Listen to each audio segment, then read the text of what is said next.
We've seen what the 12-week child appears on the ultrasound screen.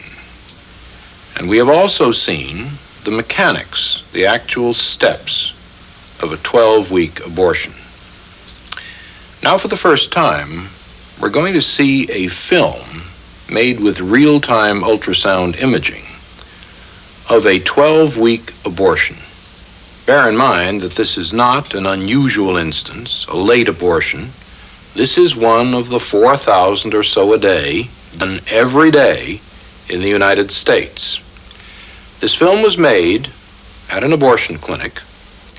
The physician who performed the abortion was a young man who was working in 2 different abortion clinics at the time.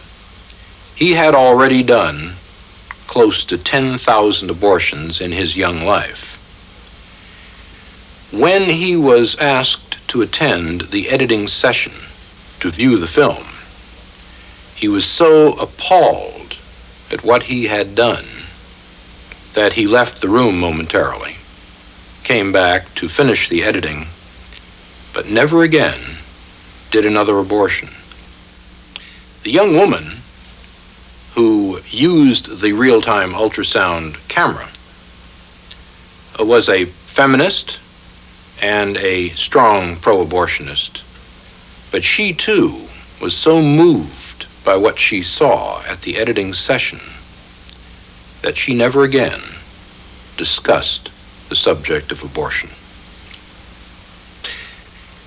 Now, let's turn to the actual film itself. We are now looking at a sector scan of a real-time ultrasound imaging of a 12-week unborn child. The child is orientated in this direction. You are looking now at the head of the child here, the body of the child here, and this image is the child's hand approaching its mouth.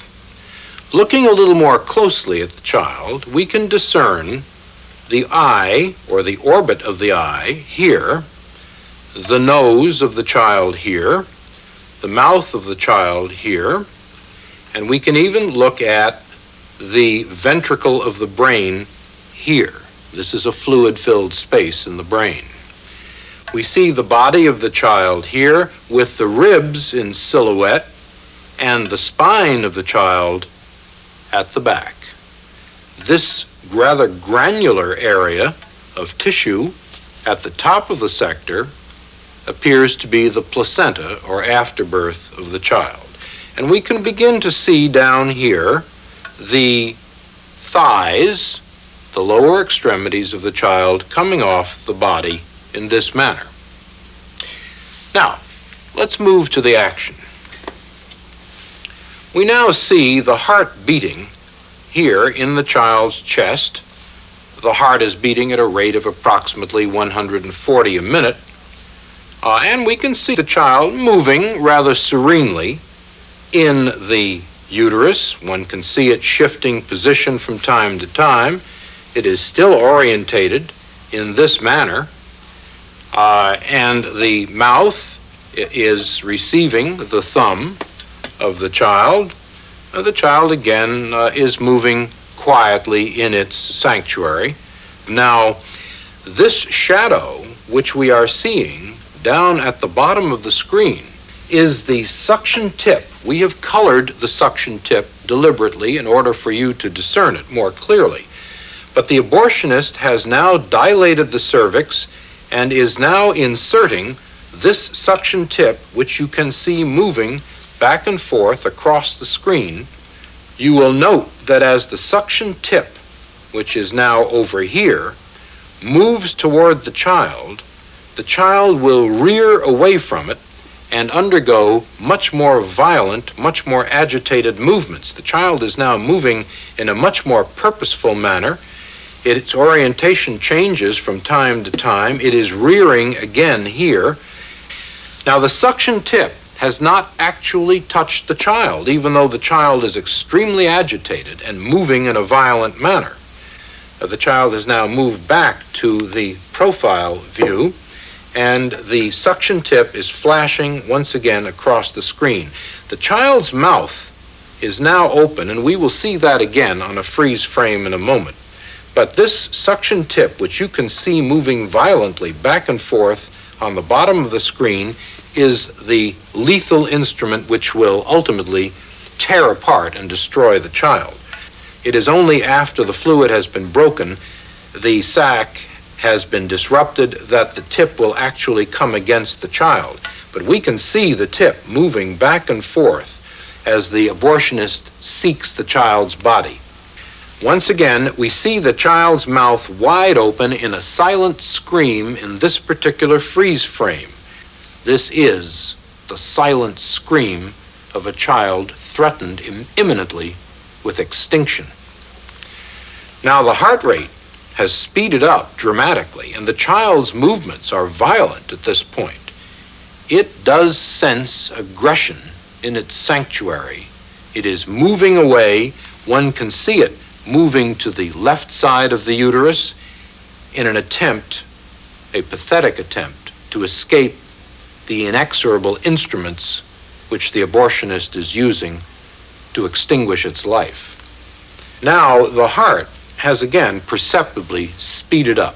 We can time this at approximately 200 beats per minute. And there is no question this child senses the most mortal danger imaginable. The membrane has now been punctured and the fluid has escaped. One no longer sees that large reservoir of fluid surrounding the child.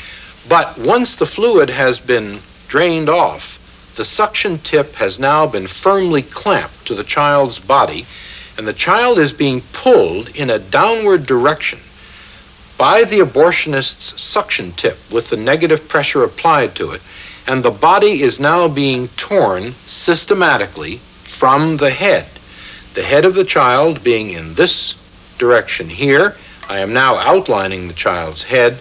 The lower extremities have already been lost, and we see the suction tip flashing from time to time in the screen as a typhoon-like series of echoes, and the child is being tugged back and forth as the suction tip has now been applied to the body, and the abortionist is exerting his traction on the child in this manner. The child's head is still discernible here. The body is no longer discernible. It has now been torn from the head. What we see now is the head itself with what is called the midline echo of the head and the spicules or fragments of bone.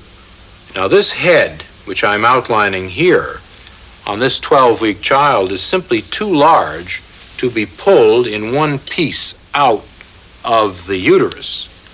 The abortionist is going to have to employ this instrument, the polyp forceps, in an attempt to grab the head.